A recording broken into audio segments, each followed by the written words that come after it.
এইজোপা চাপতে আছে, এইজোপা মই নিজে ছিঙিছোঁ। সৰু আম পুলি এটাতে বগালে, আম পুলিটো হাউলি পৰিলে, ইমানেই ভৰকৈ লাগিছে।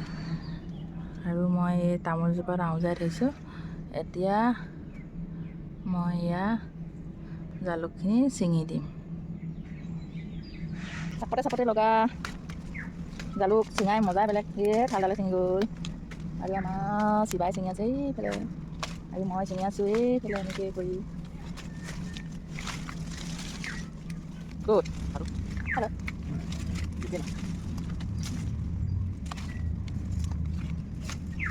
উপখিনি সেই ওপৰ জালটো সন্মুখত দেখা আছে, সেইটো সন্মুখত দেখা নাই? এই চিখন মাজত ফালে ইটো চাই আছা, এতিয়া দেখিবি তোৰ মুখৰ আগত ছিঙি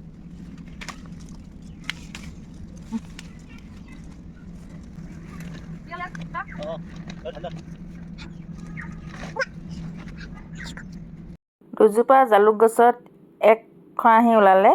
এইখিনি মই এতিয়া কেনেদৰে বইল কৰি আপোনালোকক অকণমান দেখাই দিবলৈ বিচাৰিছোঁ। জুই একুৰা ধৰি তাতে ডাঙৰ চচ এটাতে পানী এখিনি গৰম হ'বলৈ দিছোঁ। সেই পানীখিনি যাতে অলপ তলৰ ফালৰ পৰা ফুটুক ফটাককৈ এটা উতল আহে। উতল অহাৰ পিছতে মই এতিয়া এই জালুকখিনি দি দিম তাত। চেঁচা পানীত নিদিব আপোনালোকে, এনেদৰে অলপ উতল আহিলে জালুকখিনি দি দিব। জালুকখিনি মই এই পানী বটুৱাত দি দিলোঁ, আৰু পানী তেনেকৈ আছে এইখিনি। এতিয়া মই ইয়াৰ ওপৰত ঢাকন লগাই দিম। 10-15 মিনিটৰ পিছত ঢাকনখন এৰুৱাই চাম।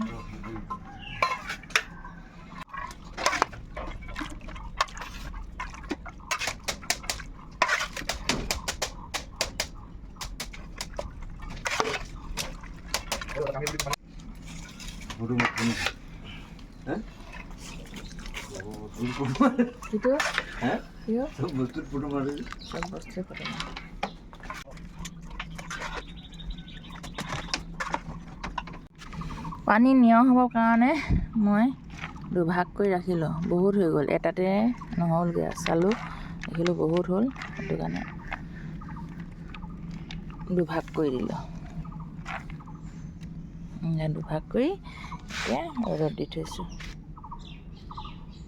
ৰ'দটো বহুত টান, আৰু জালুকখিনি মই খোৱাৰ পৰা পানী নিয়ৰ হোৱাৰ পিছত অজৰাই এই বস্তাখনত মেলি দিলোঁ শুকাবৰ বাবে পাতল কৰি।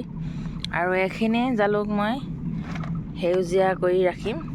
এইখিনি মই কেঁচাকৈ শুকুৱাইছোঁ, বেছি শুকোৱা নাই, অলপ শুকুৱাই ৰাখিছোঁ। ৰ'দটো বহুত জোৰ আজি।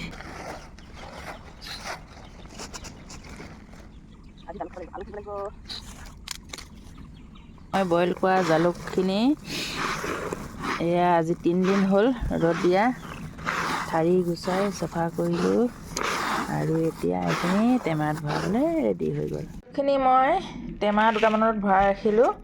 5 কেজিমান ওলাইছিলে, 5 কেজিৰ ভিতৰত ইমানকণ আছেগৈ। বাকীখিনি মই বিকি দিলোঁ, আৰু কাৰোবাক লাগিলে এয়া নিব পাৰে। ধন্যবাদ। মোৰ ভিডিঅ'টো চাই আপোনালোকে কেনে পালে লাষ্টত কমেণ্ট এটা কৰিবলৈ কিন্তু নাপাহৰিব।